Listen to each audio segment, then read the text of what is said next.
Shabbat Shalom a todos. Shabbat Shalom. Hoje vamos falar sobre a Parashá Korach.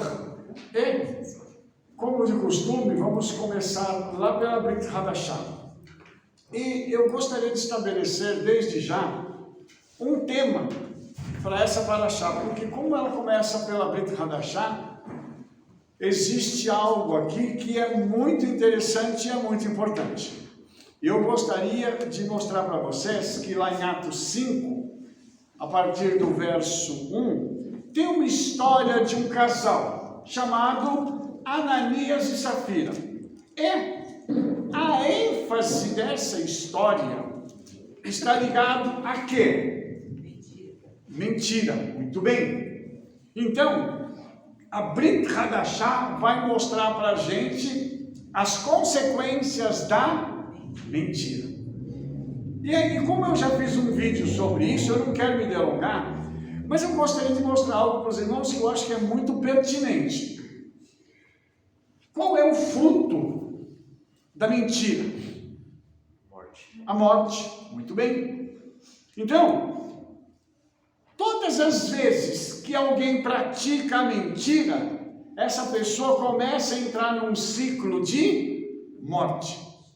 E a morte ela é interessante porque ela vai acontecendo de forma gradativa. Aqui na Brit Hadashah acontece uma coisa que é muito interessante, porque os discípulos estão fazendo um movimento, recolhendo recursos para poder cuidar das pessoas necessitadas. Eu queria dizer para os irmãos que isso não é novo. Isso em toda a época do judaísmo, da Torá, antes do início da Brit Hadashah, isso já era feito. Por quê? Porque existe um mandamento dizendo que tem que se cuidar dos pobres, dos necessitados. E um mandamento que fala sobre amar ao seu próximo como a si mesmo. Então, dentro desses dois preceitos, nós temos esse cuidado que tem que se ter com o pobre.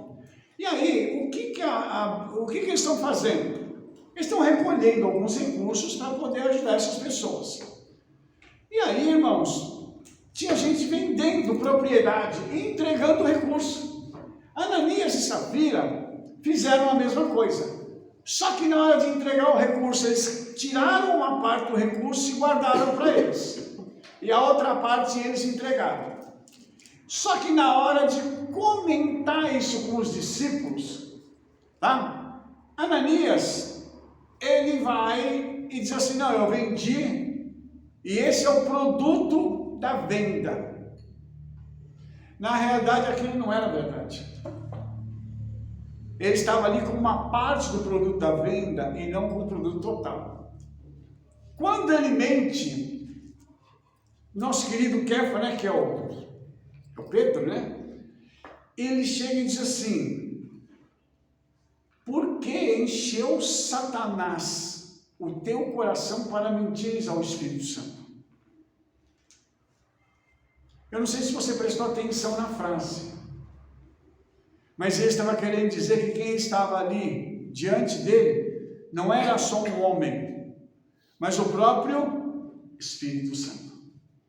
E quando ele diz essa mentira, algo acontece que quando Kefa fala com ele argumenta e disse assim no final, não mentisses a homem, mas a Elohim, ao Criador. Então, quando Ananias ouve essas palavras, ele cai morto. E o que eu quero mostrar para os irmãos? O perigo da mentira. O perigo de se praticar mentira e se morrer espiritualmente, porque se isso aqui hoje estivesse acontecendo da mesma forma, o que tinha de gente morrendo ia ser uma festa. Por quê, irmãos? Porque hoje é muito comum mentir-se. Eu até falo no vídeo sobre a instituição de um dia para mentir, que é o 1º de abril. Se criou um dia onde para a humanidade é normal mentir e pregar peças às pessoas. Mas a Bíblia, a Torá, ela não permite esse tipo de coisa. Por quê? Porque Yeshua diz que existe alguém que é pai da mentira, e que é o próprio Hassatã. Pai porque ele traz à luz a primeira mentira. Quando lá na eternidade, ele então, conversando com os demais seres celestiais, mente para eles, dizendo que eles eram capazes de derrotar o Criador. Essa mentira gera então uma situação, fazendo com que eles sejam tirados dali, lançados no terceiro céu, onde tem o inferno, eles caem do quinto para o terceiro céu. E quando isso acontece, então eles agora começam uma luta para poder atingir o Criador, através da sua criação, que é o homem. Então aqui, o que esse homem está fazendo, o que Ananias faz, é o mesmo papel que foi feito por Hassatã lá no inferno, no quinto céu, quando ele engana os outros anjos e depois ele tenta ir para cima do Senhor.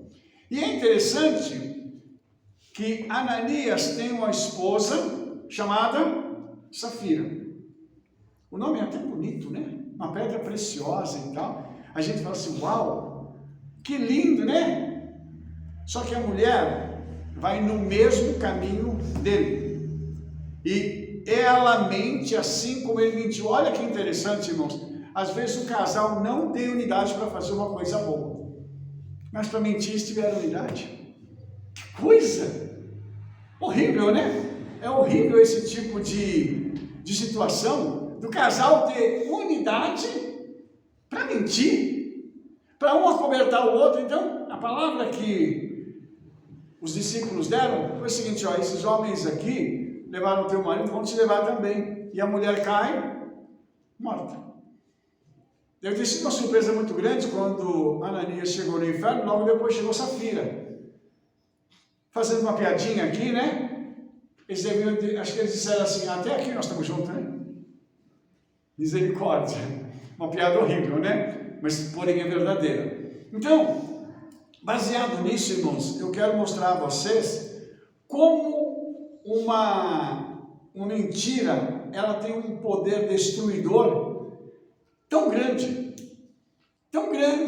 que acaba gerando morte eterna para as pessoas. E isso prejudica muito a vida de todo mundo. Por que isso, irmãos? A primeira mentira, ela teve o fundamento de colocar dúvida na palavra do Eterno. Quando a serpente chega para Rava e diz assim, o Eterno não disse assim? Ela lança dúvida, e a dúvida ela precede a mentira. Os irmãos vão ver que quando Rava dá a resposta, né? Aí ela diz o seguinte, não é, o Senhor não disse que não podia comer e nem tocar. O Senhor disse que não podia tocar? O Criador disse que não podia tocar na fruta? Então o que a Rava fez? Mentiu. Ela aumentou. Então eu quero mostrar para vocês que a queda, ela foi precedida por esse momento. Então ela ficou livre agora para receber o que a serpente tinha para falar. E é uma coisa interessante, porque a tradição judaica diz que a serpente pegou e empurrou Rava com o ombro, no ombro dela, né? E ela tocou na árvore e na fruta. E aí a serpente disse para ela assim, tá vendo? Você não morreu. Você não morreu. Então, isso significa que o Eterno mentiu. Pode comer que não vai ter problema. Só que o Eterno não disse que não podia tocar. Então os irmãos veem que quando a Bíblia diz assim, um abismo chama outro abismo. Olha como isso é verdade.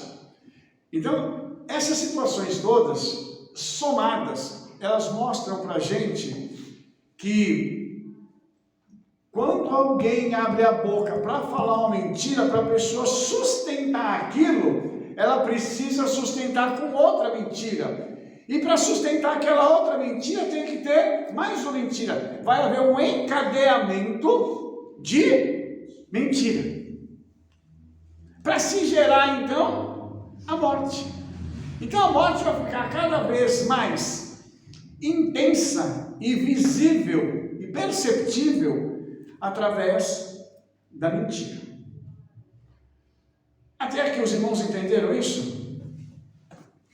Porque agora eu quero mostrar para os irmãos, a gente dá uma chegada agora na Parashá, números 16, né, falando sobre Córah, que eles se levantaram, se opuseram a Moshe e a congregação. Então, quando eles fazem oposição, e na Torá está escrito isso, não é verdade? Está escrito isso aí na Torá? Quando eles se opõem a Moshe e a Aharon, eles estão fazendo o mesmo que o adversário fez com o Criador. Ele é o opositor, aquele que está contra. Então, logo de saída aqui na Parashá, nós já temos uma conexão entre Córah e Satanás. Assim como Satanás tinha uma congregação ao lado dele, Córah tinha uma congregação dentro da congregação. Ou seja, um grupo de rebeldes em meio a um grupo de pessoas santas. Pessoas que não eram rebeldes, pessoas que eram obedientes. E aí, irmãos, esse congregar-se é contra Moshe e contra Aharon. Só que não é contra eles. É contra o Eterno. Porque eles são os representantes do Eterno. Imagine agora, irmãos, que o problema é um problema de não aceitar a autoridade. Quem não aceita a autoridade deve se retirar e não bater de frente com a liderança. E aqui nós temos uma coisa muito clara, mas muito clara mesmo, porque Córah vai precisar reunir pessoas para poder dar suporte à ação dele. E geralmente todo rebelde, ele nunca age sozinho. Ele sempre procura aquelas pessoas para ele poder trazer junto de si e essas pessoas poderem ajudá-lo no seu propósito maligno. E aí vem mais uma vez a pergunta: qual é a consequência disso? E nós vamos ver por essa Parashá, que essa Parashá é a Parashá da morte. Vai morrer gente aqui, que misericórdia, e tudo por conta do mesmo problema: rebelião. E, irmãos, por que a pessoa age assim? Os nossos sábios, né, eles dizem o seguinte, que aquele que se ocupa da Torá está ligado à árvore da vida. E quem não se ocupa da palavra do Eterno está ligado à árvore da morte. Do que você está se alimentando? De novo, né? O que você está comendo? Você está comendo material que vai te ligar à árvore da vida? Ou você está comendo coisas que vão te ligar à árvore da morte? E aqui isso é muito interessante, porque nós temos que ter parte no mundo vindouro. Para ter parte no mundo vindouro, a gente tem que se ligar a isso. Porque a palavra, ela é a árvore da vida para aqueles que a ela se apegam. Provérbios 3,18 diz isso. Então, eu não posso em sã consciência olhar essa situação e falar assim: ah não, mas eu quero outra coisa que substitua a Torá, que substitua Yeshua, que substitua o caminho que eu preciso seguir para estar no mundo vindouro. Tudo isso, irmãos, a gente entende o seguinte: que eu tenho que seguir um caminho que está ligado à obediência da palavra do Eterno.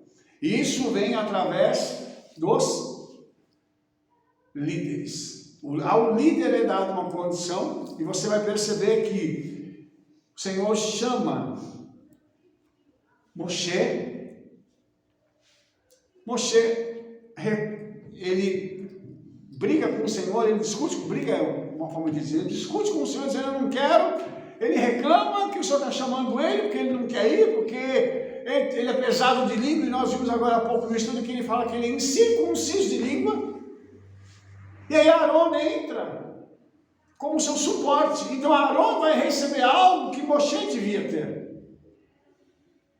Então veja bem, que quando a Torá fala aqui que Corá se levantou contra Moshe e contra Arão, ele estava se levantando contra o profeta e contra o Cohen Agadol, o sumo sacerdote.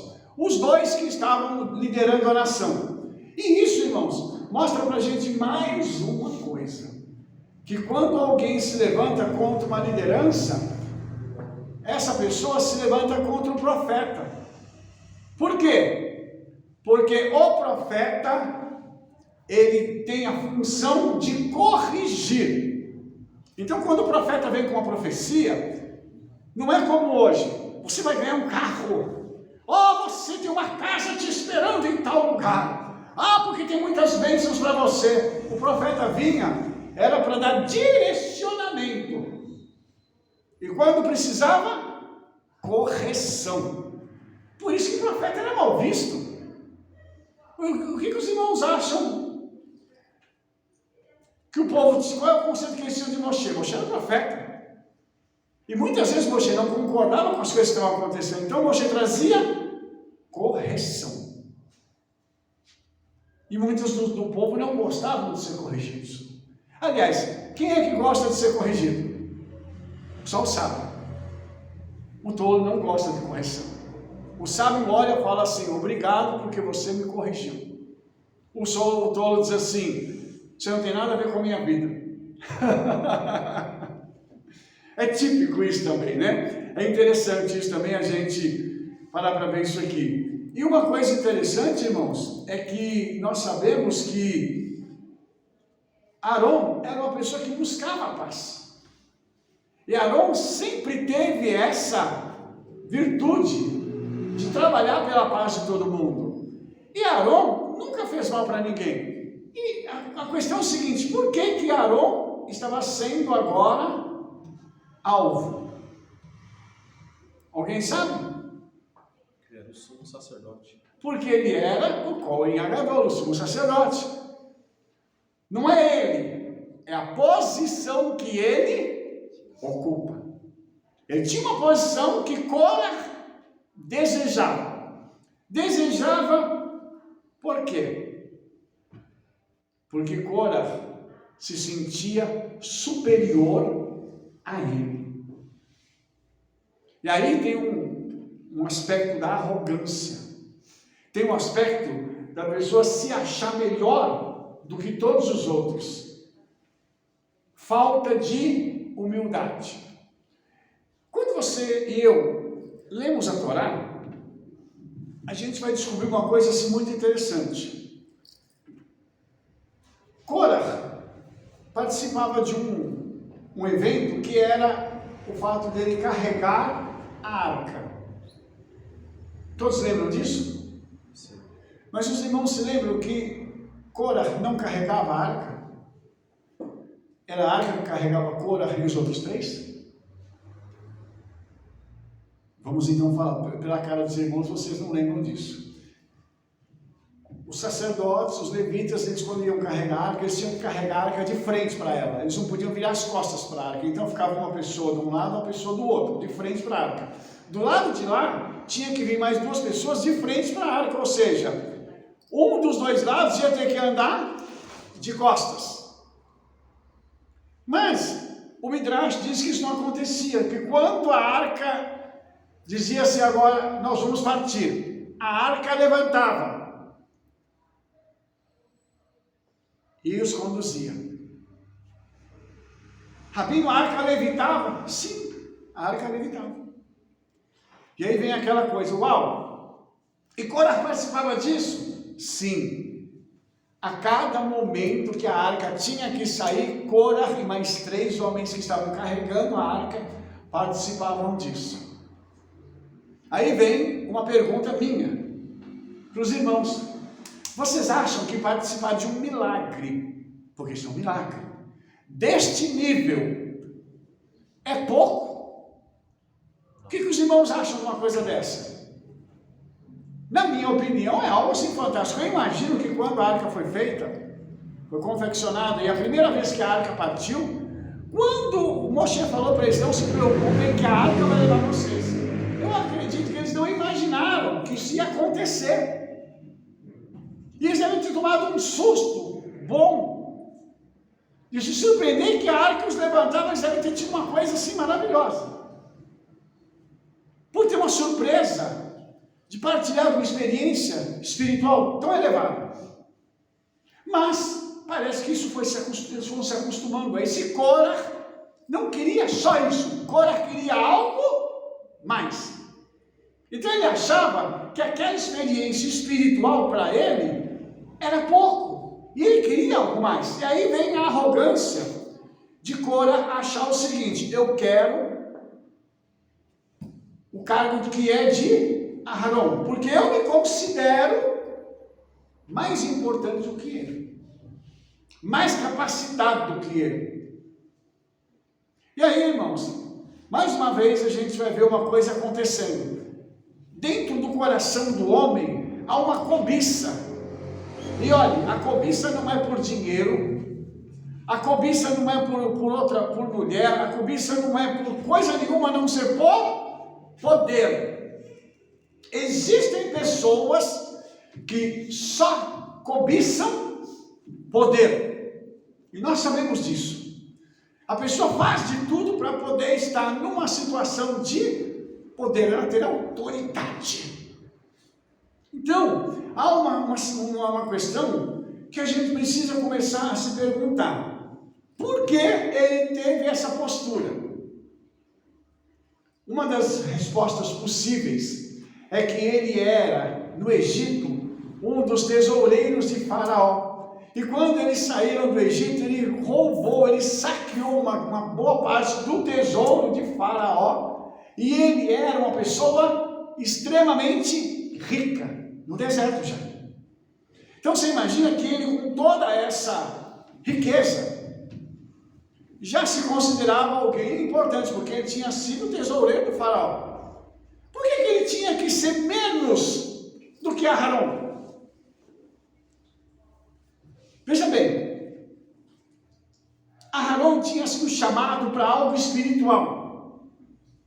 E algo que colocava Aharon e todos os seus descendentes em perigo. E aí você pode me perguntar assim, mas por que, Rabino, colocava a vida deles em perigo?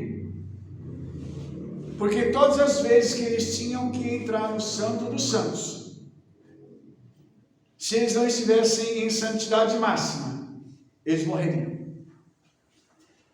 Então, se eles não estivessem bem, o que aconteceria? Quando eles entrassem na presença do Eterno com o incensário, eles cairiam fulminados, mortos. Então, na realidade, o que o Eterno deu para Aharon foi uma honra de um lado, e uma grande responsabilidade de outro. Agora você imagina Corá com o incensário na mão, entrando na presença do Eterno, com esse coração descrito aqui. Ele não ia conseguir chegar e entrar no lugar santo. Não precisava nem ser no Santo dos Santos. No lugar santo ele já estava morto.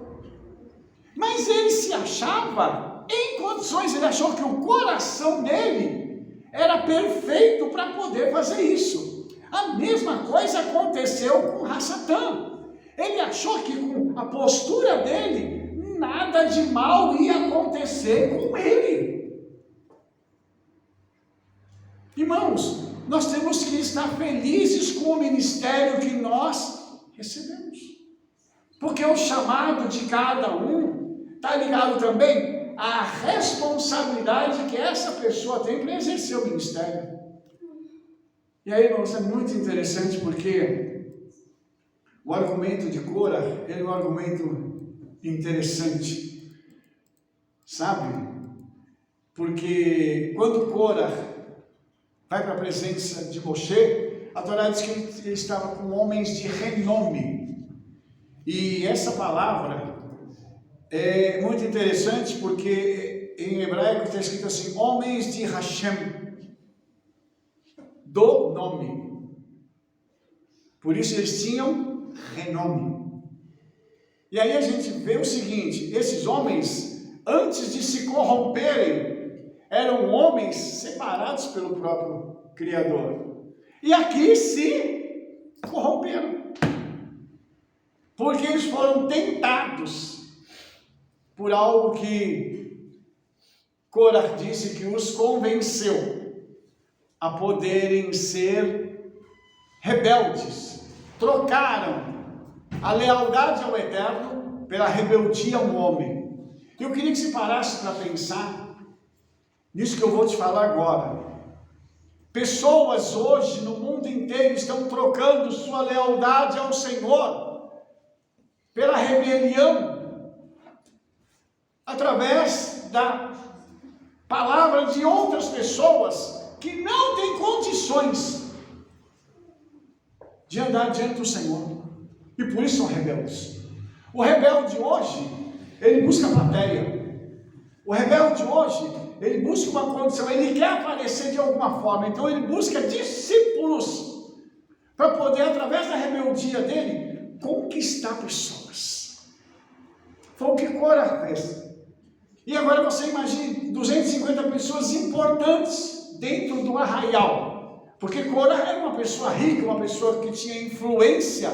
Ele chama quem? Mais pessoas de influência, que vão na conversa dele, como a gente diz, e acabam se corrompendo, trocam aquilo que o Senhor tem pela proposta de Cora.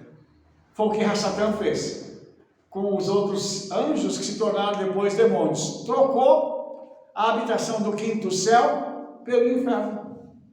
Simples assim. Então, uma coisa que eu gostaria que você parasse para pensar é isso. Será que nós estamos obedecendo ao Senhor, ou nós estamos querendo trocar a lealdade ao Senhor por outra coisa? Porque o que aconteceu com Rava foi a mesma coisa. Ela foi na conversa da serpente e ela trocou a vida eterna, a imortalidade, pela morte. E não foi só a morte, porque Rava teve muitas consequências. Não só ela, como toda a humanidade, mas principalmente para a mulher. Imagine que a mulher, por exemplo, ela, como todos nós, né? A mulher envelhece, mas a mulher envelhece de um jeito diferente do homem. A mulher, ela se recusa a envelhecer. Ela faz de tudo para se manter jovem, porque ela se recusa, porque ela, na cabeça da mulher é como se ela ainda fosse imortal. Um reflexo de Rava. Ela luta contra aquilo. A mulher não quer ficar doente. Você percebe que a mulher parece que é uma máquina de fazer as coisas. A mulher está doente e fazendo milhões de coisas. E a mulher hoje, ela tem muitas atribuições. Deixa eu tirar isso aqui, porque já está escorregando demais. Ela tem muitas atribuições. Por quê? Porque lá no Gan Eden, quando foi dada a ela uma atribuição, ela não conseguiu. Então hoje, o que a mulher tem que fazer? Ela precisa cuidar de muitas coisas, é como se fosse algo subliminar, que está dentro da mulher, no subconsciente dela, uma mensagem que vem para ela constantemente, dizendo assim, você tem que fazer, você tem que ser, você tem que produzir, você tem aquilo. E você tem que cuidar da sua casa, do seu marido, dos seus filhos, das suas coisas, tem que ligar, tem que fazer o almoço, a janta. Por quê? Por causa da desobediência. É uma forma de autocompensação. Então, irmãos, eu estou mostrando isso para vocês porque uma das coisas que Cora vai fazer é juntar esse povo junto com ele, esses homens que deveriam ser homens obedientes, para abandonarem o caráter da obediência e buscarem com suas mãos a morte. Quando Rava fez tudo aquilo, irmãos, ela partilhou a sua desobediência e a sua morte com Adão. Cora vai partilhar com a congregação, ele cria uma congregação para si. Então, Cora faz algo que é terrível. Como a gente diria, ele vai pescar em aquário. Ao invés de ele sair e fazer discípulos fora, ele vai fazer discípulos no meio do povo de Israel, que estão sendo trabalhados e curados de uma série de coisas que aconteceu no Egito. Mas Cora não se importa com isso, porque ele está se importando é com ele, não com os outros. Aí, Cora usa uma argumentação muito interessante. Cora diz que todos eles são santos. Aí você vai para as Escrituras, você vai perceber uma coisa interessante. Santo é o Eterno, santo é o Cohen Agadol, e os levitas são puros. Aí você fala assim, peraí, o que ele estava querendo dizer? Se ele diz que todos eram santos, ele está querendo equiparar toda a congregação, não só ao Cohen Agadol, como ao Eterno. Ou seja, nós estamos no nível celestial. Todos nós estamos. Vocês dizem que os levitas são puros, mas eu digo que eles são santos. Olha que engraçado, irmãos, ele buscando um nível maior para si mesmo, através de uma argumentação. E é interessante, irmãos, a gente parar para pensar nisso, porque quando você pega a Torá e as Escrituras em geral, inclusive a Brit Hadashah, ela é muito cirúrgica nas palavras. A Bíblia não joga palavras fora. Quando alguém diz alguma coisa, essa coisa tem um significado imediato e um significado maior. Então, o que Cora quis dizer é que todos ali estavam num nível celestial, mesmo que eles causassem dano, mesmo que eles fizessem uma rebelião. Os irmãos entenderam isso? Então, quando a gente pega isso, a gente vai falar assim, mas por que ele está fazendo isso? Porque ele está atraindo sobre si o julgamento.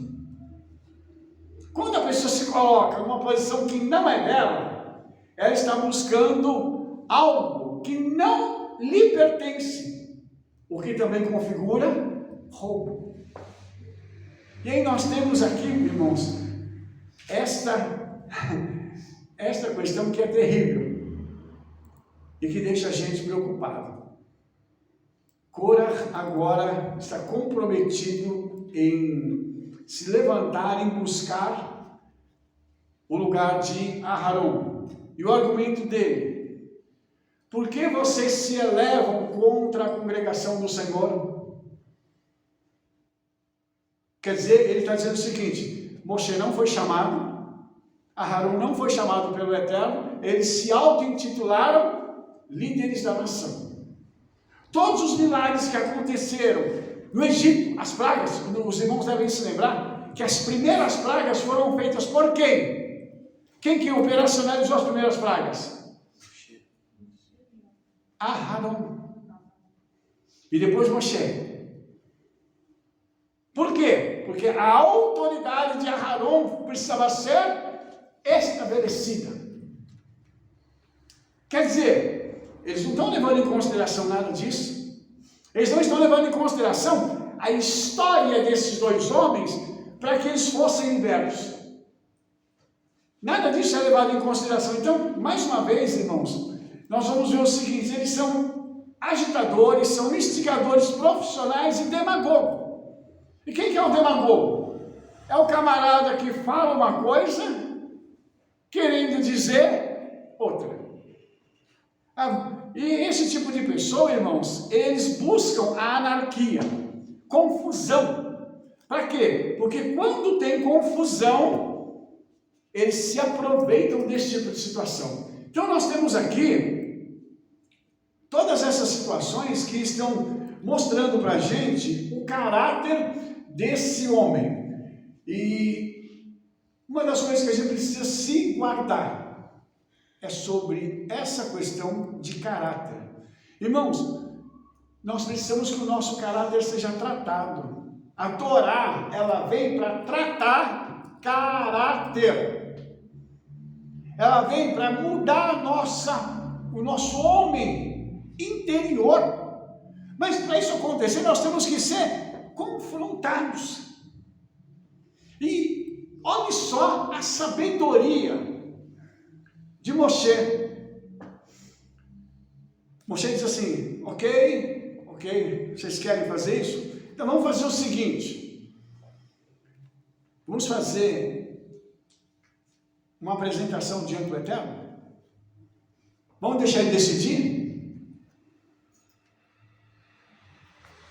Pegue incensários e veio com esses incensários. Já que todo mundo é santo e só o Cohen Gadol podia entrar com o incensário, então vocês vão fazer o papel do Cohen Gadol e vão entrar na presença do Eterno. Não é todo mundo santo? Não é todo mundo?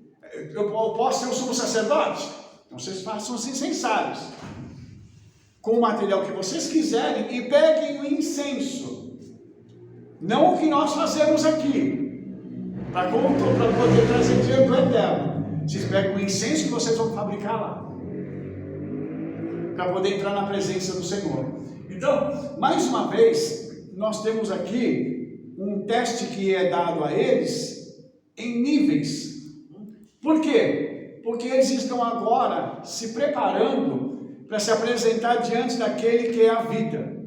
Mas toda vez que um rebelde se apresenta diante daquele que é vivo, ele se apresenta então em oposição à vida. Então aqui nós temos mais uma vez um confronto entre a árvore da vida e a árvore da morte.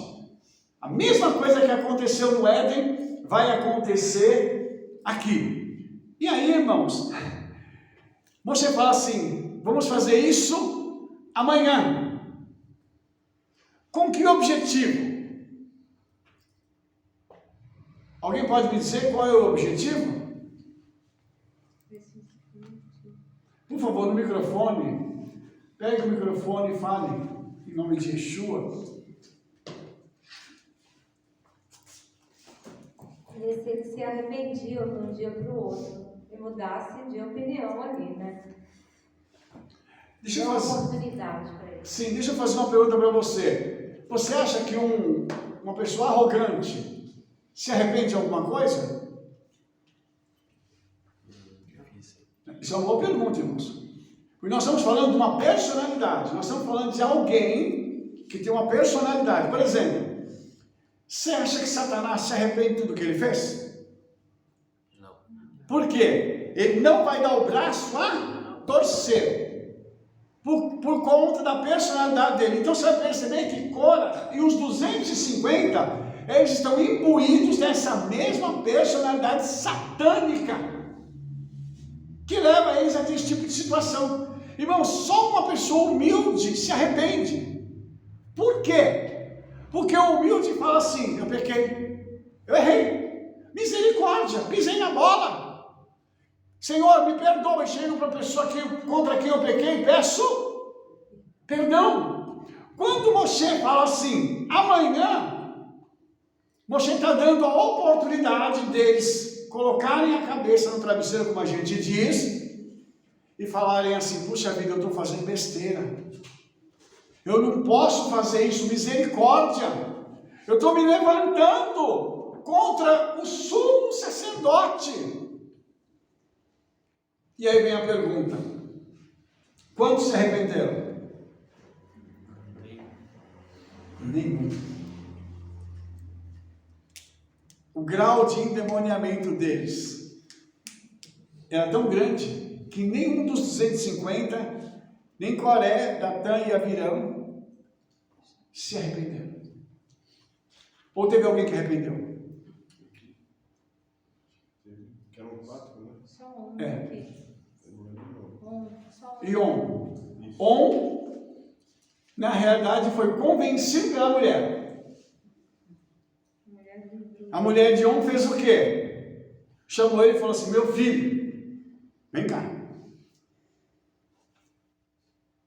A mulher chegou e fez o papel do quê? Do quê? Da mulher virtuosa. Então aí a mulher fez o que uma mulher sábia tem que fazer. Foi lá e chamou o marido na responsabilidade. E o que ela deve ter dito para ele? Meu filho, o que você está fazendo? Você está doido? Qual que é o seu problema? Você não está enxergando o que você está fazendo, não? E você vai ver que nesse meio tem a família.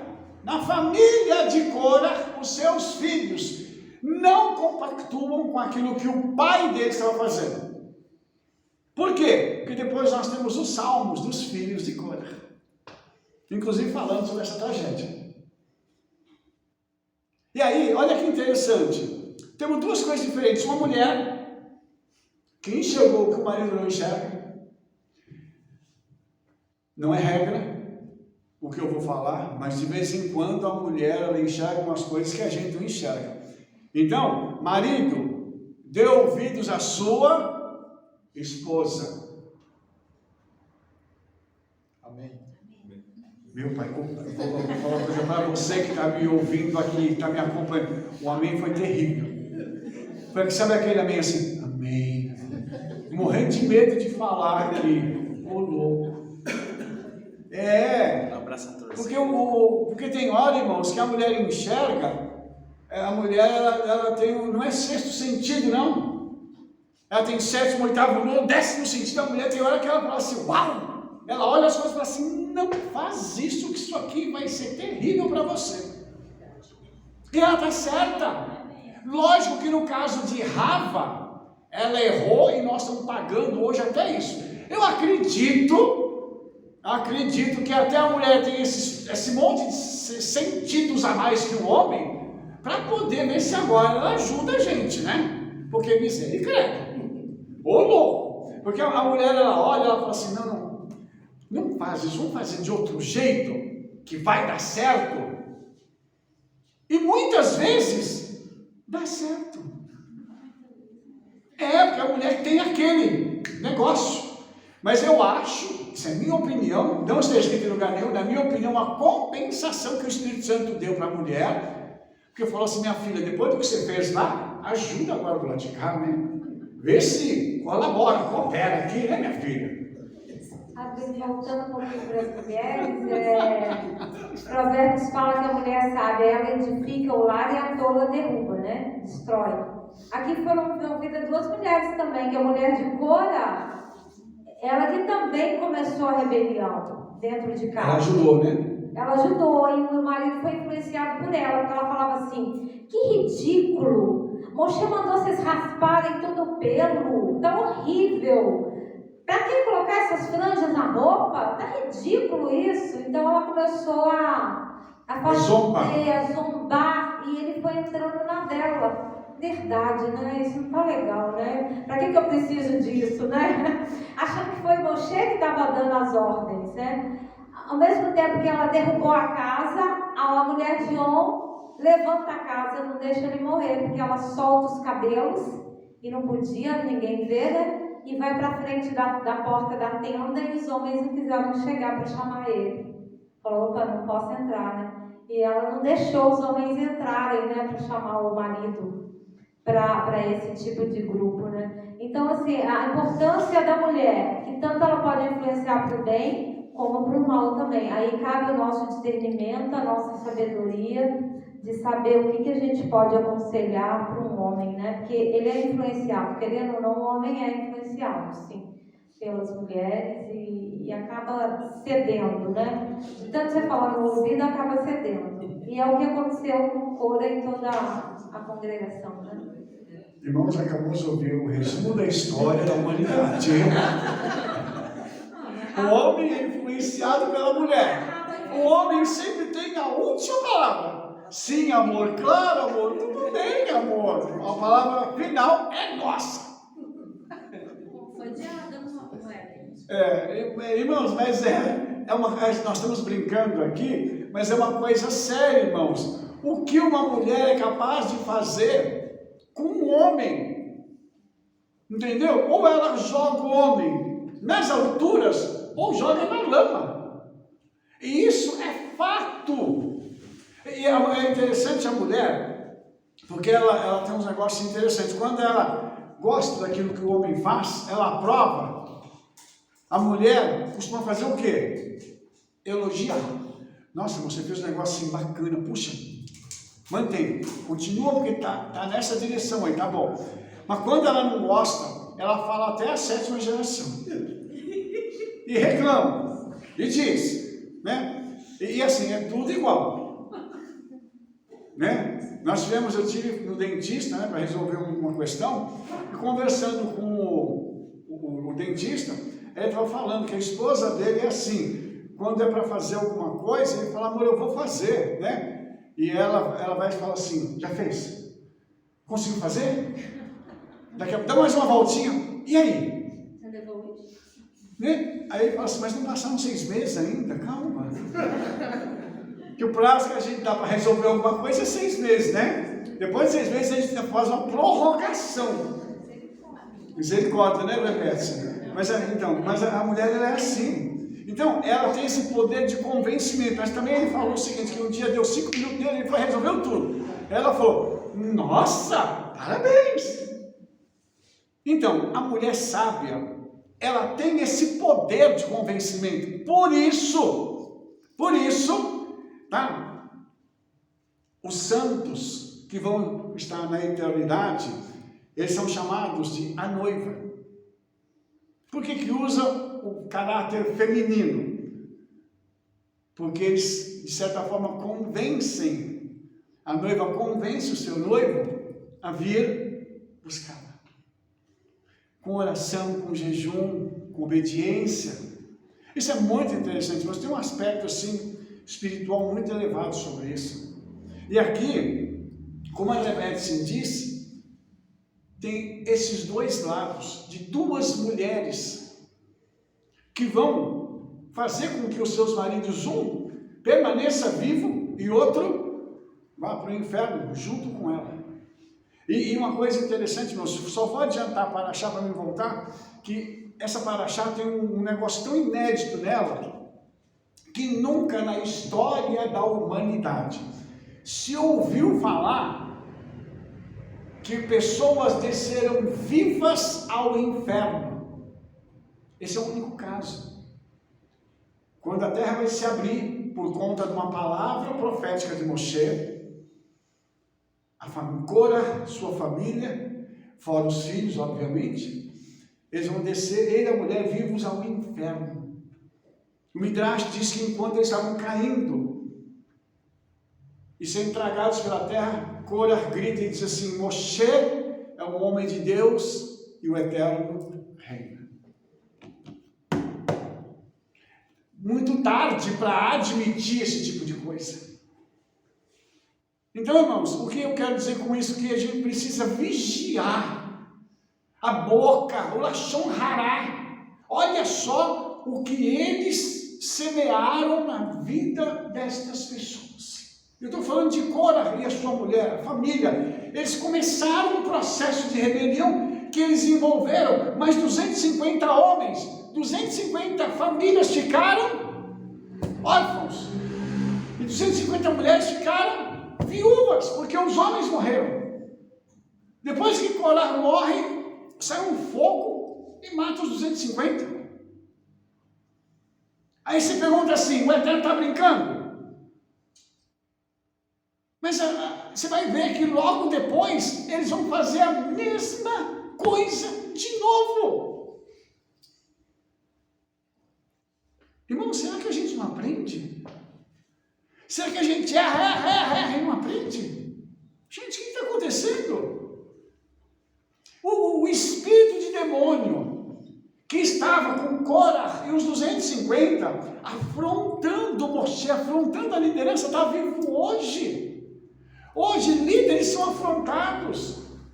Pessoas se entram em rebelião, se rebelam dentro de igrejas, dentro de congregações judaico-messiânicas, de sinagoga, e falam assim, não quero saber da liderança desse homem, eu sou melhor do que ele. O mesmo demônio agindo. Então nós vemos, irmãos, que isso aqui é um problema espiritual que começou lá na eternidade. Vamos falar no campo hipotético, se Rafa não tivesse dado abertura para isso acontecer, eu acho que hoje nós não estaríamos aqui, vivendo o que nós estamos vivendo. Nós seríamos imortais. Imagina, irmãos, o que é um mundo sem doença, sem morte, sem opressão, sem injustiça. E nós podemos falar muito de injustiça, porque nós não sabemos o que é justiça. O nosso país está carregado com algo que está impregnado de injustiça. E infelizmente é o que está acontecendo. Então nós hoje não sabemos o que é isso, mas o Eterno ali se manifesta com justiça. Vocês estão se levantando com rebeldia? Então eu mato vocês. Mas eu queria mostrar para vocês dois aspectos disso. Primeiro, o homem chamado Moshe. Ele foi desafiado. Aí Moshe disse assim, olha, vamos fazer o seguinte, se eles morrerem como morrem todos os mortais, o Eterno não me chamou não. Olha a ousadia de Moshe. Eu queria que você prestasse atenção no que eu vou te falar agora. Porque quando um profeta de verdade, ele é confrontado com a mentira, ele tem a legitimidade de abrir a boca para que algo possa acontecer.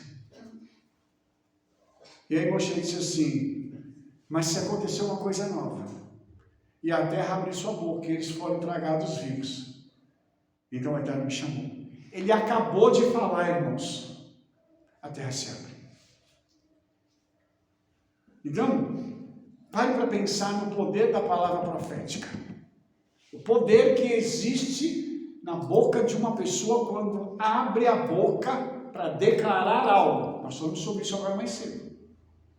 Abre a boca e veja o que vai acontecer. Nesse caso, a necessidade de punição era tão grande que aconteceu instantaneamente. E aí, eu queria pedir um favor a você que é homem, e também depois eu vou falar isso com as mulheres. Por favor, cuidado ao abrir sua boca. Que você pode falar algo, isso pode acontecer. Cuidado com o que você pede, porque isso pode virar realidade. Entendeu? O povo mais cedo reclamou. Eles disseram assim, oxalá tivéssemos morrido nesse deserto. Aí o Senhor falou assim, não tem problema, vamos morrer todo mundo aqui. O cemitério de vocês vai ser o deserto. Não tem problema. Vocês querem morrer aqui? Não tem problema. Então, quando nós formos abrir a nossa boca, tem que tomar cuidado. Tem que pensar 10.000 vezes antes de falar. Antes de declarar algo. Você quer fazer alguma coisa? Pense. Pense e raciocine. Pense nas consequências antes de abrir a boca e falar.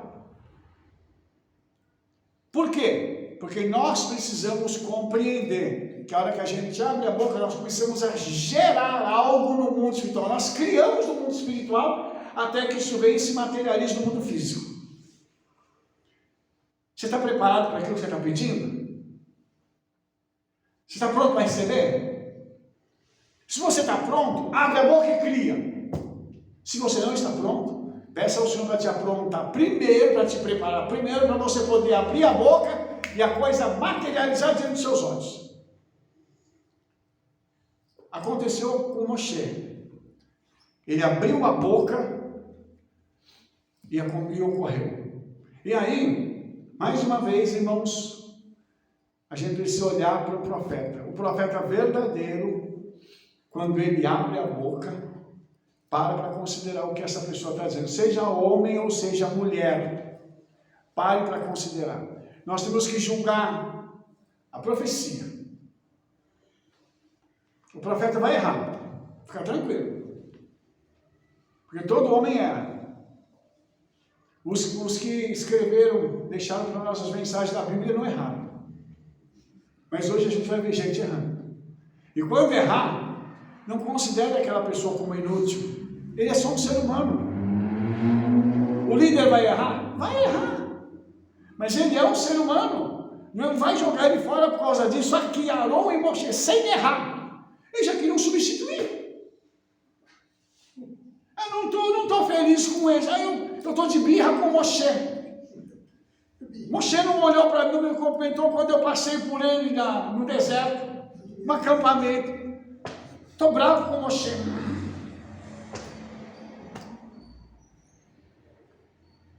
Por favor.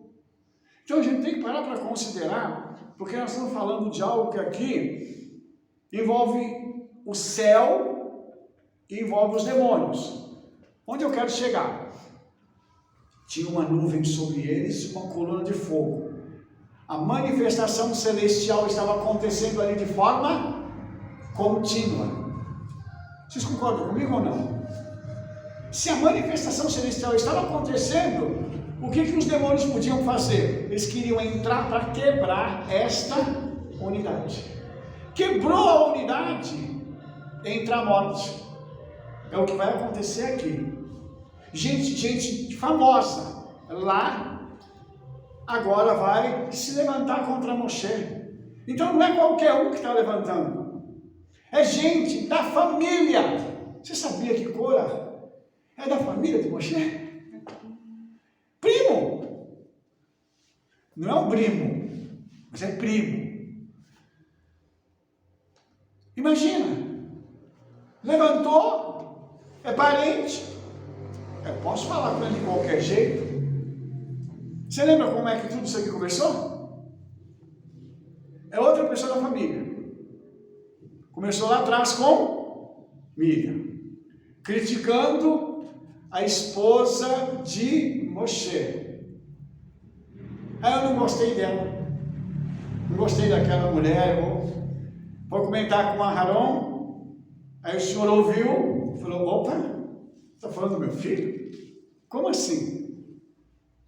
Miriam fica leprosa. Uma semana de molho. Mas ela abriu um precedente no mundo espiritual. Se ela pode falar do líder, apesar de ser irmão dela, por que os outros não podem? Irmãos, não adianta o senhor pune até quem é da família. Não fale mal de liderança. Eu não estou falando só em respeito à minha pessoa, não. Estou falando em respeito a outros líderes. Não fale mal de liderança, porque vem maldição sobre a vida da pessoa. Não concorda? Fala assim: eu estou indo embora. Tchau. É melhor do que passar depois por problemas, abrindo a boca para criticar uma liderança. Cada líder tem o seu problema, cada líder tem a sua história. Eu vejo nas redes sociais as pessoas falando mal de pastores e apóstolos que hoje tem uma fortuna. Aí eu estava conversando com a Rebete, eu falei assim: peraí, mas há 30, 40 anos atrás eles começaram sozinhos, abrindo picada sozinho. Hoje, se eles têm igrejas grandes, é porque eles lá atrás trabalharam sozinhos, pagaram o preço. Teve gente que foi presa por pregar a palavra. Não vou dar um nome aqui porque os irmãos sabem quem é. Agora vão falar mal dele? Ah, mas ele está falando heresia. Problema dele. Eu não vou ficar falando mal de líder.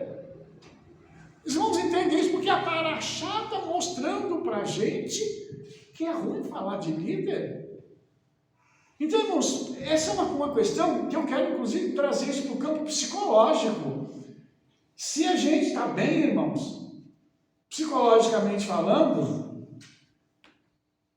eu preciso falar mal de alguém? Eu vou me preocupar comigo, não vou me preocupar com o outro. Eu tenho que me preocupar com a minha vida, com o meu ministério, com o meu chamado. O que você também mostra para a gente quando ele fala isso? O que Corá tinha contra Aharon? O que ele tinha que fez ele tomar aquela atitude contra Aharon e Moshe? Ciúmes. E a gente sabe que o ciúmes é um negócio terrível. E olha que interessante, não é o ciúme entre uma mulher, não. Não é o ciúme de uma mulher com outra. É o ciúme que um homem tem por aquilo que outro carrega. Agora, para que isso? Para que ter ciúme? Então, irmãos, o ciúme é duro, como a morte. Então, cuidado com isso. Cuidado para a gente não cair num aspecto desse e permitir que as trevas semeiem isso no coração da gente e desestabilize a nossa vida com o Senhor. Porque a pessoa que é ciumenta, ela só fala naquele outro. Ah, porque o fulano é assim. Não, porque ele fez aquilo ali. Você viu que ele postou aquilo? Não, o comentário que ele fez aqui, o comentário besta. Procede isso? Não. Mas o ciumento, ele precisa criticar. A pessoa precisa fazer aquilo. Mesmo que o alvo dele esteja distante, esteja longe. Mas ele tem ciúme. Corá queria uma posição que não era, ele não foi chamado para isso, gente. Mais uma vez eu vou falar alguma coisa aqui. Imagine Corá com esse coração ciumento, arrogante, desse jeito, pegando o incensário com a roupa de sumo sacerdote, querendo entrar na presença do Eterno. Psh, bum, morreu. E é interessante que na história de Israel, nenhum sumo sacerdote morreu por entrar no Santo dos Santos. Nenhum. Prova de que eram os homens certos do lugar certo, fazendo a coisa certa. Então, os irmãos entendem o tamanho dessa situação? Tem uma pergunta, irmãos? Eu posso pôr um pontinho aqui no 16, 26? A importância da gente saber com quem a gente está andando, lugares que a gente entra, porque ele fala assim, e falou a congregação dizendo, desviai-vos, e no hebraico está assim, desviai-vos, por favor, da tenda desses homens ímpios, e não toqueis nada do que é seu, para que porventura não pereçais em todos os seus pecados. Quer dizer que quando a gente também começa a andar, a estar frequentando aquele lugar, estar junto, aquele pecado que está a pessoa cometendo, aquilo também começa a vir sobre nós. Porque querendo ou não, se você tem uma amizade, que a pessoa, você vê que a pessoa é um ímpio, é maldoso, e você está ali, você vai na casa, você frequenta, ou você tem aquela amizade, aquilo acaba te afetando, né? As más companhias corrompem os bons costumes, né? Já fala a palavra. Então, assim, a necessidade da gente ser uma pessoa que tenha discernimento e dizer, é meu amigo de muitos anos, mas esse cara é legal? É bacana você ter essa amizade? Está sendo uma amizade que está te edificando ou não? Porque não quer dizer que é amigo de muitos anos que eu tenho que continuar com essa amizade, porque eu frequento essa tenda. E dependendo do que está acontecendo, eu acabo pegando para mim o tipo de pecado que está sendo cometido ali. Então o Moshe está dizendo, sai do meio dessa tenda, porque se vocês continuarem, vocês também vão perecer junto com essa família. Né? O cuidado que a gente tem que ter, né? de observar que tipo de amizades a gente está tendo, que tipo de conversas nós estamos tendo, né? Com pessoas. Se a gente está entrando na da pessoa que está ali, que vem, vou pôr um exemplo, o Ramon, que mexe com muita gente. Dependendo da pessoa que entrar, o Ramon pode ser influenciado com aquele tipo de conversa. Falou de política, começa a falar mal e tal. Ou então o Ramon pode pegar essa conversa, dar um corte e vir para coisas do Eterno. Exatamente. Tem dois caminhos que ele pode seguir, né? E ali o salão dele começar a ficar um salão que começa a vir lixo, né? Coisa ruim. E ali aquele ambiente já não é um ambiente santo para a presença do Senhor. Já ficou contaminado. Né? Então, aí cabe cada um de nós. Né? E essa questão de amizades, irmãos, isso é uma coisa muito séria. Lembrando que Cora era levita. Então, nós não podemos excluir agora uma pessoa que está no meio religioso e achar que todo mundo é bom. Tá? Porque Cora era levita, ele carregava a arca, mas começou a ter sentimentos estranhos e a agir para que esses sentimentos se materializassem de forma a concretizar para que ele pudesse arrancar Arão e juntamente Moshe. Porque obviamente que se Arão sai do cargo, Moshe tinha que sair junto. Porque o ministério dos dois está ligado. Os irmãos entenderam? Aí fica também aquela pergunta: quem seria o profeta se Cora tivesse sucesso? Porque ele seria o Cohen Gadol, mas e o profeta seria quem? Será que teria alguém em Israel naquela época capacitado para fazer isso? Fica a pergunta. Então os irmãos entendem como isso é sério? Conviver com pessoas que são amargas, que são negativas, pessoas que não acrescentam nada, pessoas que levam a coisa para um outro direcionamento, não para o direcionamento das coisas do Senhor. Então tem que andar só com gente que a gente fala assim: puxa vida, vale a pena andar com fulano, eu sinto saudade de estar com fulano. Por quê? Porque eu saio da casa dele, eu saio da companhia dessa pessoa cheio, edificado. Eu saio assim, eu falo assim: puxa vida, eu podia ter ficado mais. Tem hora, irmãos, que a gente vai na casa das pessoas e a gente fala assim: puxa vida, né? Podia ter ficado mais tempo. A gente tem até que sair, né, Rebete? Porque tem dia que a gente vai na casa dos irmãos e 11h30, meia-noite, a gente está saindo de lá. Eu falo assim: os irmãos, fica mais um pouco. Eu falo assim: irmão, só se a gente ficar fazer vigília aqui de madrugada. Porque já foi, já extrapolou. Por quê? Porque a conversa está tão agradável das coisas do Senhor que a gente fica com prazer. Então, Cora precisava ser evitado.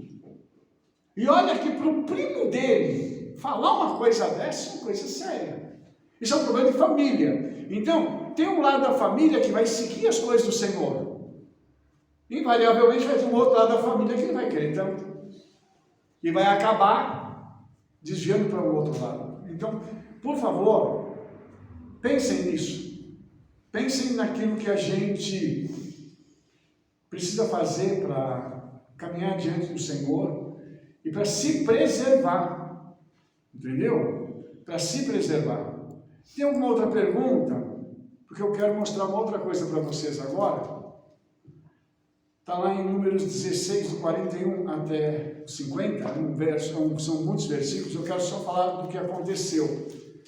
No dia seguinte, após tudo isso acontecer, morrer aquele monte de gente e tal, acontecer toda aquela tragédia, a congregação, liderada por alguém que não está dizendo aqui, se levanta contra Moshe e contra Arão, dizendo o seguinte: olha, vocês mataram o povo do Eterno.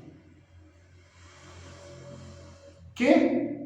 Eles estão dizendo que aqueles rebeldes eram o povo do Eterno? Uma inversão de valores aqui. Eles usaram aquilo para quê? Para acusar Moshe e Aharon. Lashon Hará. Mentira. Agora, olha só. Eles estão tentando transformar uma mentira em uma verdade, em um fato. E é muito terrível ver esse povo se levantando mais uma vez contra Moshe e Arão. Só que, nesse momento, Moshe não vai abrir a boca, no primeiro momento. Por quê? Porque está escrito na Torá que a glória do Senhor aparece. E a glória do Senhor aparece, e o que o Senhor fala? Sai do meio da congregação, eu vou matar todo mundo. Por favor, irmãos, preste atenção no que eu vou dizer para você agora. Não faça nada para irritar o Eterno. Ele é longânimo, mas quando a paciência dele acaba de verdade. Aqui, no dia anterior, eles já tinham irritado o Senhor. O demônio não dorme. O cretino foi na orelha de outros. Gente fraca. Gente que não tinha postura para pegar essas pessoas e agora se levantarem para acusar Moshe e Aharon. Ou seja, não foi suficiente morrer aquele povo, tinha que morrer mais gente.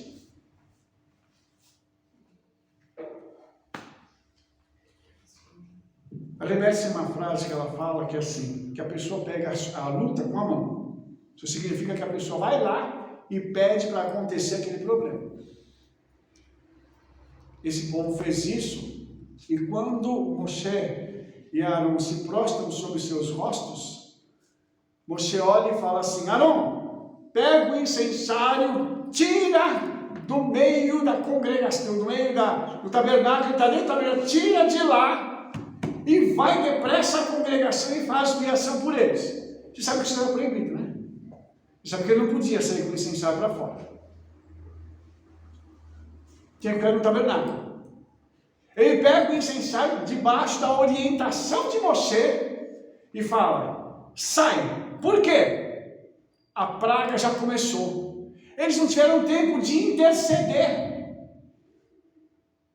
Por quê, irmãos? Porque o julgamento do Senhor aqui foi instantâneo. Assim como aconteceu com Ananias e Safira. Não deu tempo. Pedro abre a boca, bum, cai um. Abre a boca de novo, bum, cai outra. Acabou. Não houve tempo de intercessão. Porque nós, pela história, pela Torá, toda vez que acontecia uma coisa dessa, Moshe ia lá e falava: Senhor, tem misericórdia, Senhor, não mata o povo, Senhor, não faz isso, Senhor, só tem uma reputação, Senhor, isso, Senhor, aquilo. Eu acho que agora o Eterno conhecendo falou assim: eu não vou dar tempo para você falar comigo. Eu preciso matar esse povo, porque eles já estão me causando muitos problemas. Mas, Rabino, o Eterno não é amor? É. Mas quando ele sabe que uma pessoa não vai se consertar, ele vai e julga. Acabou? Você vai trazer mais problema? Para você não trazer problema, eu faço o quê? Eu te mato. Nossa, Rabi, mas o senhor está sendo muito duro. Não, isso é o que a palavra está mostrando para a gente. Isso é verdade. Isso é verdade. Então, irmãos, a praga começou. As pessoas começaram a cair morrendo. Aharon pega o incensário no meio do povo. Colocou o incenso e foi lá. E quando eles chegaram, quando Arão chegou, as pessoas já estavam morrendo, ele estava entre os mortos e os vivos, com o incensário fazendo com que a praga cessasse. O incensário representa o quê? As nossas orações. O que foi que fez com que a praga cessasse? O clamor de Aharon. O Cohen Agadol entrou e disse assim: Senhor, tem misericórdia. Você vê que Moshe não está participando, Moshe dá ordem e ele vai lá. E a praga cessa. Mais uma vez, a árvore da vida, que é Aharon com a oração, e a árvore da morte. Lembrando uma coisa: o sumo sacerdote podia estar entre os mortos? Podia? Por que ele foi lá? Para evitar que mais pessoas morressem. Ele arriscou a vida dele. Arriscou tudo que ele tinha, porque ele estava se tornando impuro, tendo contato com o morto. Ele não podia fazer isso. Irmãos, o que eu estou mostrando para vocês, irmãos? Aharon ele não olhou para a vida dele, ele olhou para a vida do povo. O amor que Aharon tinha pela nação de Israel, mesmo fazendo toda essa besteirada. Misericórdia. A gente tem que ter misericórdia das pessoas? Tem. Mas tudo tem um limite. Nós podemos ajudar até um limite, depois não dá mais para ajudar. Porque a pessoa não quer ser ajudada. Então a gente precisa interceder, precisa. Mas tem hora que até a nossa intercessão a gente tem que tomar cuidado com ela. Para não trazer um peso desnecessário sobre a nossa vida. Porque aquela pessoa não quer o Senhor. E aí, amor? E aí? Pega o microfone e fala, porque eu sei que você quer falar. Eu queria só colocar uma coisa, que em 2 dias, mais de 15 mil pessoas morreram por causa da rebelião. Que começou dentro de casa, dentro de uma tenda de Cora, né? Começou ali pequena a rebelião e foi se espalhando. 15 mil pessoas é muita coisa para 2 dias, né? E outra coisa que a Torá ela fala conosco, né? Então ele está dizendo assim: e disse Moshe a Arão, toma o teu incensário. Olha a cadeia de hierarquia. Eu, Arão, eu não posso pegar incensário, porque a ordem foi para você. Você que tem que levar incensário. Mesmo que tenha uma urgência, e nós estamos todo mundo apavorado, eu não vou passar em cima da hierarquia. Você vai lá. Você que tem que levar o incensário. A importância disso, porque a gente é meio apavorado. Quando a gente vê certas situações, você não quer nem perguntar ao líder, você já vai fazendo. Só que aí o Eterno fala assim: não, isso aqui não me agradou. Para que você pode fazer isso? Foi o negócio da arca, né? Davi, não, porque tem que buscar a arca, porque nós precisamos da presença do Senhor. Foi lá e mandou os homens com boi. Não, vou pegar o melhor carro, vou pegar a Ferrari para poder. A Ferrari, melhorzinho? Na época seria uma Ferrari para transportar. A Ferrari para transportar a arca, porque o Senhor vai agradar muito da Ferrari. Ele falou: quem mandou você pegar a Ferrari? Não mandei você pegar. A arca tem que vir no ombro dos levitas. Não adianta você querer enfeitar o pavão, porque já é bonito. Então, assim, às vezes a gente quer fazer e quer passar por cima da autoridade. Moshe não passou. Ele esperou Arão ir e levar um incensário, porque era Arão que tinha que ir ali. A atribuição dele. Que era a atribuição dele, não de Moshe, né? Interessante, irmãos, a gente tem que fazer o que está escrito. Davi, como disse a Rebeca, ele quis inovar. Vamos inovar aqui e vamos colocar a arca em cima desses carros aqui. Vamos um carro de boi lindo, os boizinhos tudo lá. Vamos lá. O Eterno deve ter olhado e falar assim: meu filho, eu não pedi isso, não está escrito que tem que ser assim.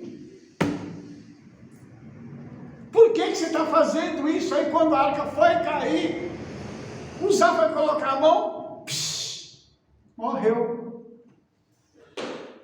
O sangue ficou na conta de quem? Davi. Por isso não dá para a gente inventar. O pessoal hoje quer inovar. Querem inovar com tudo, achando o seguinte: nós estamos no século XXI, então nós estamos no século da tecnologia. Porque tem que ter agora luz piscando, e pá, e aqueles LEDs, pá, e canhão de luz, aquela coisa toda, e pá, e o pessoal lá. Aí o Espírito Santo deve olhar e falar assim: para que tudo isso? É para mim? Deve olhar para Yeshua e falar assim: é para o senhor? Yeshua deve olhar e falar assim: não estou nem aí.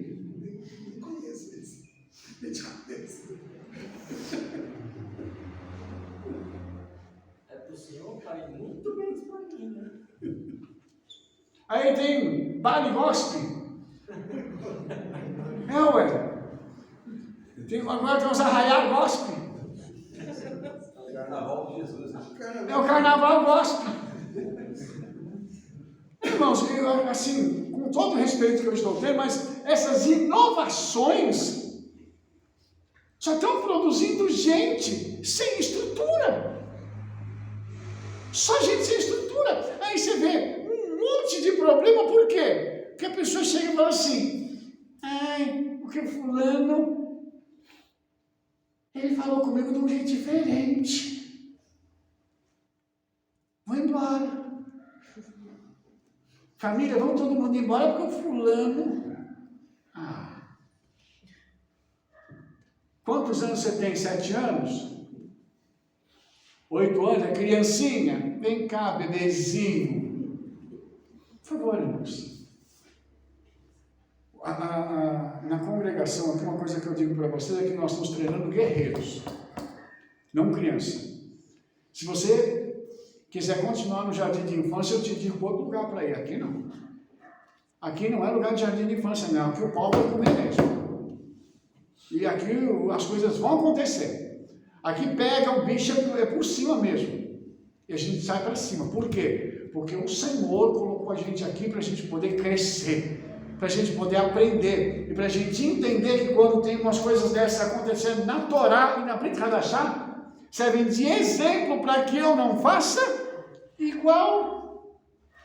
E me torne aquele bichinho arrogante, aquele bichinho assim, não, porque eu não aceito a sua opinião, eu não aceito a sua liderança. A porta da rua é a serventia da casa. Tchau. Agora, vai causar rebelião, vai causar problema? Pode ir embora.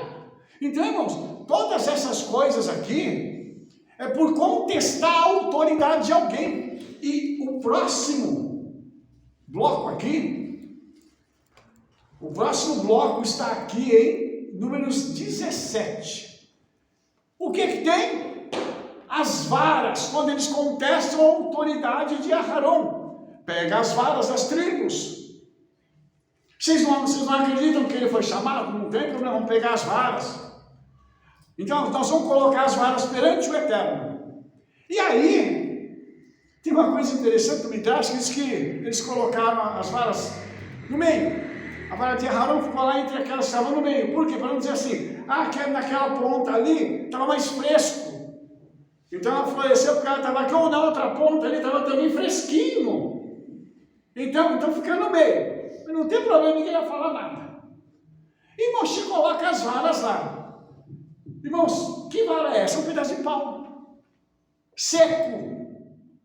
Esturricado. Morto. É um pedaço de pau que não tem vida. Mas esse pedaço de pau representa a tribo. É a autoridade daquela tribo. Lógico que você lembra que a árvore é comparada ao homem. É como se fosse um pedaço, então, da autoridade daquele homem que é colocado ali na tribo. Aí, a de Aharon vai pela tribo de Levi. Colocou lá. E a Torá diz assim, sucedeu, pois que no dia seguinte, Moshe entrou na tenda do testemunho, porque estava diante do Eterno, e eis que a vara de Aharon pela casa de Levi florescia, porque produzira flores e brotara renovos e dera amêndoas. Peraí, vamos voltar à fita. Ela deu folha, flor e fruto na mesma vara, sem raiz. Como assim? Os irmãos entenderam isso? Então, quando o Eterno faz um milagre, é para comprovar de fato. E ela deu amêndoas. Por que amêndoa? A amêndoa está ligada a florescer. E a velar, vigiar. Jeremias fala isso, né? O Eterno falou assim, eu velo pela minha palavra, para fazê-la cumprir. Então, o que o Senhor fez aqui? Ele olhou para a vara, falou assim, floresce. A vara dele, irmãos, como todas as demais, secas, a dele foi a única que floresceu, para dizer o seguinte, quem tem autoridade aqui? Aharon. Eu dei autoridade para ele. Para dizer o seguinte, irmãos, para ver se o povo tomava vergonha de parar de fazer besteira. Eu não sei se vocês estão percebendo quantos milagres até chegar aqui. Quantos milagres estão acontecendo. E o povo continua se levantando. O povo continua fazendo besteira. O que tem na cabeça do povo? O que tem na nossa cabeça? É difícil a gente entender, irmãos? Fala para mim, é difícil? É difícil a gente entender que quando fala assim, a autoridade foi dada para o fulano, tem que obedecer a ele, porque ele foi levantado pelo Espírito Santo para fazer essa obra. É difícil a gente entender isso? Mas a gente obedece. Em obedecer, vem a bênção. Não obedece, vem a morte. É o que está acontecendo na Paraxá. É só gente morrendo aqui. 15 mil e... mais ou menos 15 mil e Nova Gordoada. De gente morrendo. Então, irmãos, nós temos aqui uma coisa muito, muito terrível. E a gente olha aqui e fala assim, gente, por que será que esse povo agia dessa forma? Aí, irmãos, para a gente poder começar a caminhar para o final da Paraxá, eu queria falar uma coisa para você. Nós precisamos parar e olhar para o nosso coração, que foi a palavra de ontem aqui na abertura do Kabbalat Shabbat. Olhar para dentro do nosso coração e falar assim, como está sendo o meu coração? Será que eu estou parando para ouvir e obedecer? Será que eu tenho entendido a importância de ouvir e praticar? Por favor, irmãos, nós precisamos parar para fazer isso, porque aqui foi dado uma ordem lá atrás para eles ouvirem e obedecer. Você vai ver que depois o Senhor vai dar para eles uma oração que nós fazemos todos os dias. Shema Israel, ouve Israel, mas a palavra Shema significa também obedecer. Então, ouve e obedece, Israel, a nação. Ou todo dia nós oramos e falamos isso. Nós estamos obedecendo. Então, essa falta de obediência gerou essa cadeia de coisas. E nas últimas 3 porções da Torá, o Senhor tem falado de uma forma muito clara conosco e com o seu povo. Obedeça, porque se você desobedece, gera morte.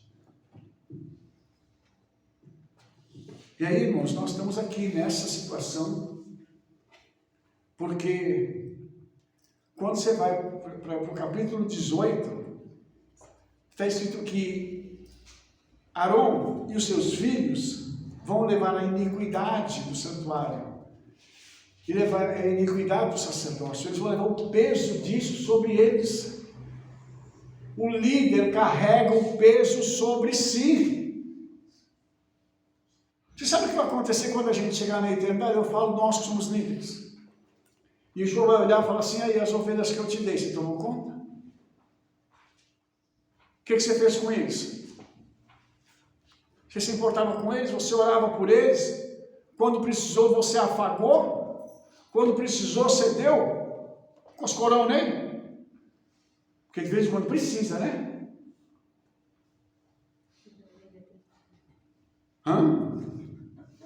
Essas ovelhas perdidas. As ovelhas perdidas, né? As ovelhas perdidas, muito bem.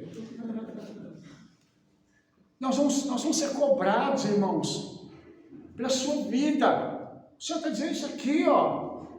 Então, ele fala assim, que as tribos de Levi, eles vão servir a nação e vão servir a congregação. Então, o Senhor chamou o líder para servir a congregação, mas a congregação tem que dar uma contrapartida ao líder. Então, nós, enquanto estamos aqui vendo a Torá vai falar assim, olha, você cuida do povo, falando para Aarão e para os seus filhos, cuidem do povo, porque o povo precisa de cuidado. Tem hora, irmãos, que os irmãos falam assim, mas eu não quero incomodar o rabino.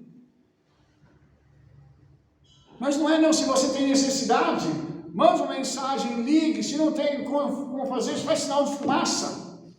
De qualquer jeito, manda uma mensagem. Por quê? Para a gente poder ajudar, porque o nosso chamado é esse. Assim como era de Aharon. E Aharon tinha um amor pelas pessoas, Moshe também, Moshe foi escolhido. Porque ele um dia estava pastoreando as ovelhas do sogro de Jetro. Uma ovelha se perdeu, Moshe foi atrás. Você sabe aquele no antigo eram 100 ovelhas? Foi inspirado nesse Midrash. Moshe foi atrás de uma ovelha, ele pegou a ovelha, estava cansado, ele pega, coloca ela no pescoço e vai levando ela de volta para o rebanho. O que Yeshua fez por mim e por você não foi isso?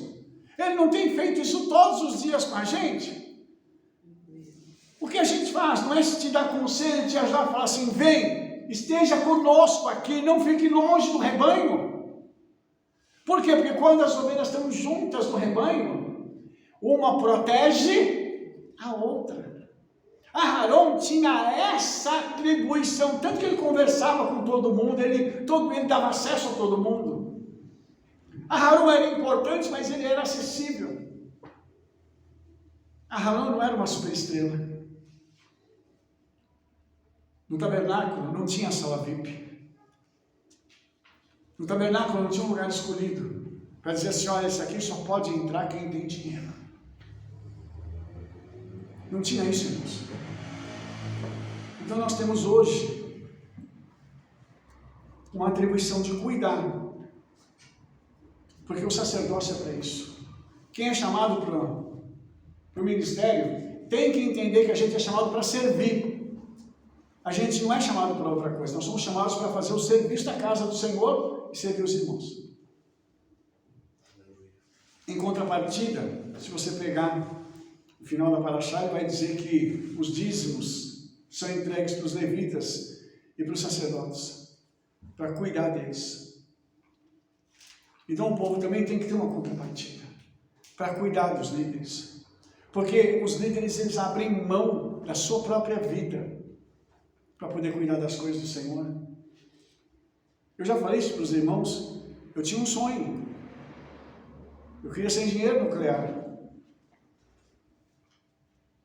Eu abri mão do meu sonho, porque um dia Yeshua falou isso comigo. Então, a gente abre mão das coisas na nossa própria vontade, do nosso próprio desejo, para fazer as coisas do Senhor. E o Senhor cuida da gente. E eu ontem aqui, eu dei o meu testemunho, dois testemunhos, de como o Senhor tem sido bondoso e maravilhoso comigo e com a Rebeca. Eu até falei para os irmãos, eu não tenho realmente o entendimento desse grande amor que o Senhor tem pela nossa vida. Né, Rebeca? Eu às vezes pergunto, Senhor, por que o Senhor me ama tanto? Porque realmente as coisas que o Senhor tem feito na nossa vida têm sido fantásticas. Nós temos tido experiências assim, sobrenaturais com essa questão. Então, eu quero terminar essa palestra falando para você sobre isso. Não ande com pessoas que vão te prejudicar. Não ande com pessoas que vão te aconselhar mal, te influenciar mal.